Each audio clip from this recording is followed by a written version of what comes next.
Let's be on our feet to welcome the 2024 presidential candidate, the former Vice President, His Excellency Alhaji Muhammadu Bawumia, to address us.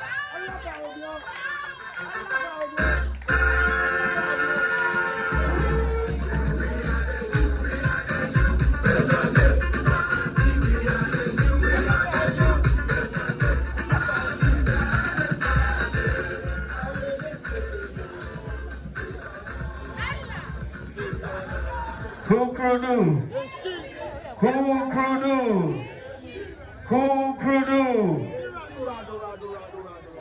Thank you very much. Please have your seats. The National Chairman, the rank and file of all the staff of the headquarters, distinguished supporters of the party, I say to you, good afternoon.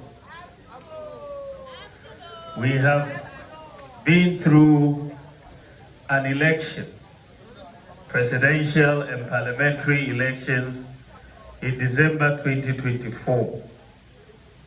And as the General Secretary said, after every election, parliamentary candidates will go around and thank the constituency. And also presidential candidates will go around and thank the nation as a whole. Edubuahin did so, President Kufuor did so, and Dr. Bawumia is also going to do so. I have delayed this thank you tour for good reason. As you know, after the election, the party commissioned the Okwe Committee to examine the causes of our defeat and make recommendations on the way forward. So I decided that it was important to give the committee space to do their work. They were going around all the constituencies, and I didn't want also to be going around all the constituencies at the same time. So we took the decision in consultation with the Council of Elders and with the party that we will wait until after the Okwe report is submitted before we start the thank you tour. And so the Okwe report has been submitted, and we are now embarking on the thank you tour. First of all, as the good book says, for all things you give thanks to the Lord. And so, first of all, we want to thank God for bringing us this far. We couldn't have been here, and we know that Almighty God does things for a reason. There's always a reason, and we may not understand why He has made things go the way they have. So, even in defeat, we are thankful to the Almighty God for how far He has brought us. I also want to thank the former president, my boss, Nana Addo Dankwa Akufo-Addo, for all the good health support he has given me, making me his running mate 4 times consecutively. It's never happened in Ghana or Africa. And then his vice president for 2 terms. I'm most grateful, and he was very supportive of me in the 2024 election, and I will forever be grateful to my boss, Nana Addo Dankwa Akufo-Addo. I'm also very grateful to the former president, President J. Kufuor, who appointed me as Deputy Governor at the Bank of Ghana way back in 2006. And he has been my mentor ever since I entered politics, and I'll be forever grateful to him. I want to thank the National Council of Elders, the national executives, regional and constituency and polling station executives, and party members and supporters for their support and the hard work in the 2024 election. We, of course, decided to start the thank you tour at headquarters, to come here to thank the national officers and also thank the staff, the hard-working staff of the headquarters.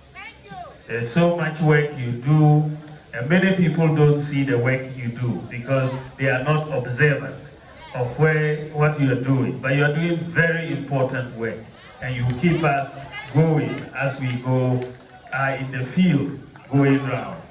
And so I thought that I should come and say a personal thank you to all of you. You've been very, very, very supportive.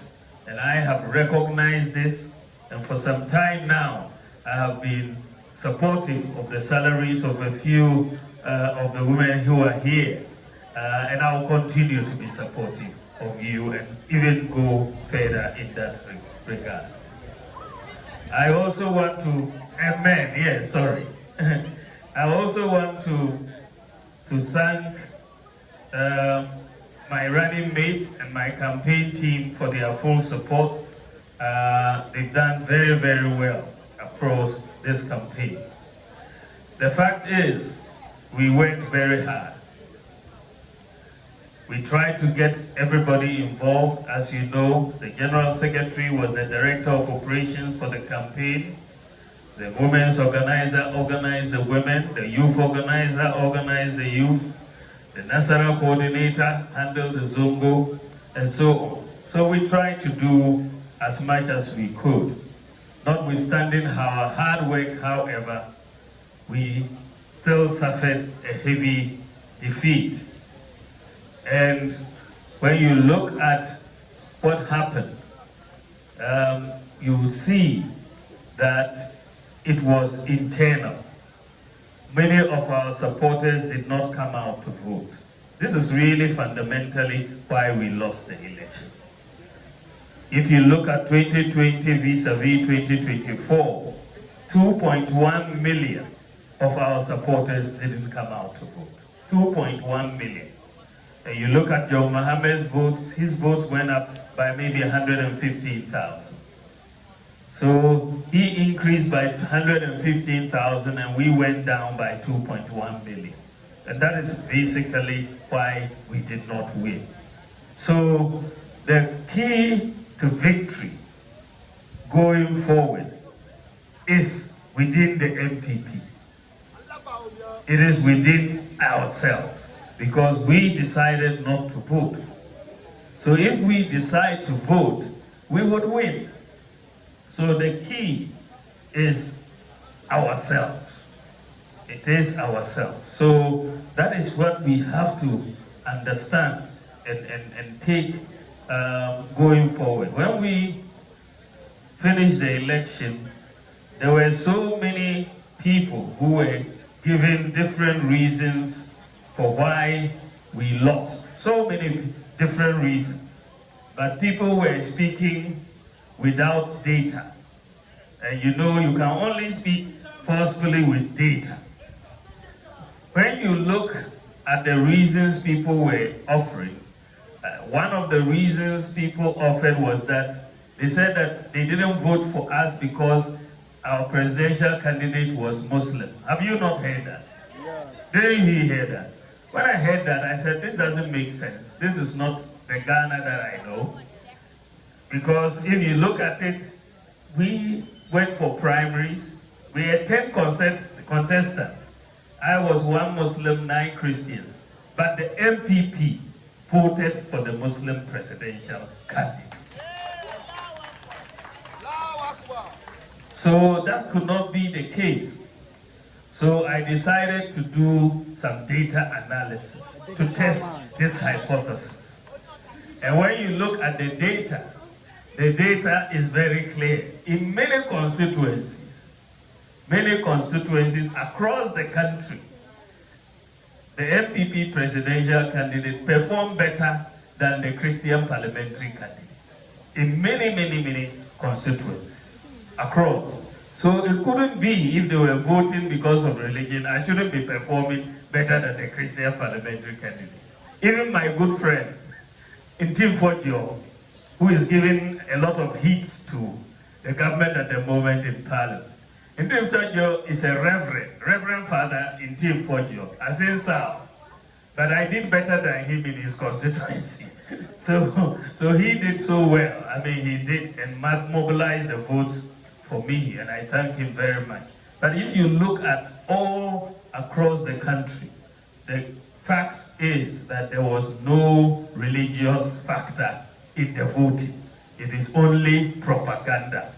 There is no religious factor. And in fact, you know, we sought to see so many different institutions undertook research and undertook studies to answer the question. You know, you had our MPs, you had Conrad Adenauer, you had Global Info Analytics, you had different institutions. But when you look at it all, they all came to the conclusion that it wasn't an issue of religion, it is not an issue of tribe.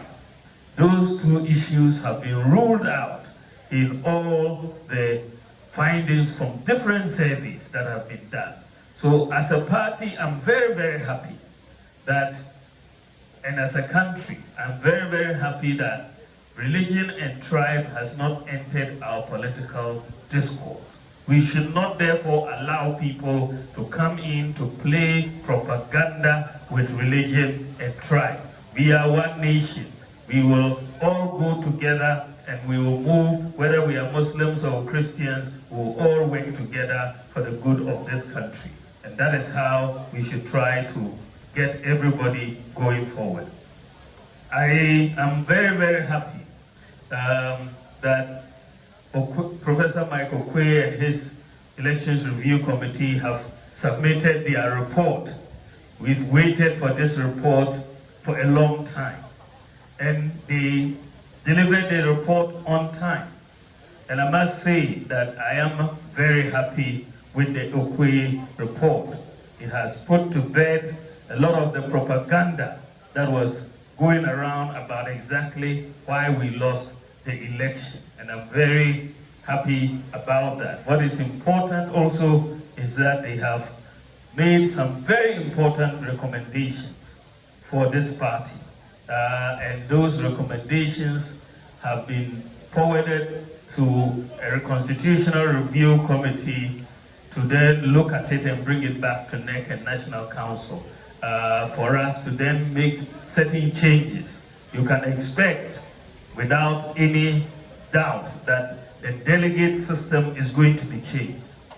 That we will change the current delegate system and allow more people to vote. And that give more rights to more people to come in and be part of the electoral college. And so that those are things that we believe will happen, but we will wait peacefully for the committee to come back with its report. We will not try to preempt it, and once they come back with the report, we'll give the National Council the opportunity to get this sent to the National Conference for the decisions to be taken to amend the Constitution. So we are in a rebuilding stage for this party. What is important for all of us is that we have to be united. If we are united, we are going to win 2028. If we are not united, we will have a challenge. So unity is very important. And because I want us to be united, this is why I am departing from the normal thank you tour that we have held. Normally, whether it's Idubuahi, whether it's Kufuor, whether it's Akufo-Addo, the presidential candidate has just basically gone ahead and done a thank you tour. We are doing it differently this time because I want unity. And that is why I have said that I want to go with the party and also to invite my former contestants, the aspirants who contested me for the primaries. They should come and we'll all go and do the thank you tour for the country. so that we all show a united front for the party, so that we can build on it going forward. So that is my sense of what we are going to do. I want to thank all of you. Remember, unity is the key. It's not time for primaries, and it is not about winning a primary. What we are doing is building a party machinery that can win the general election. Thank you very much. His Excellency, thank you very much for your warm remarks. We are starting with the national thank you talk from Western Region on Saturday. We are ending in Central Region. Party staff gathered, please kindly see.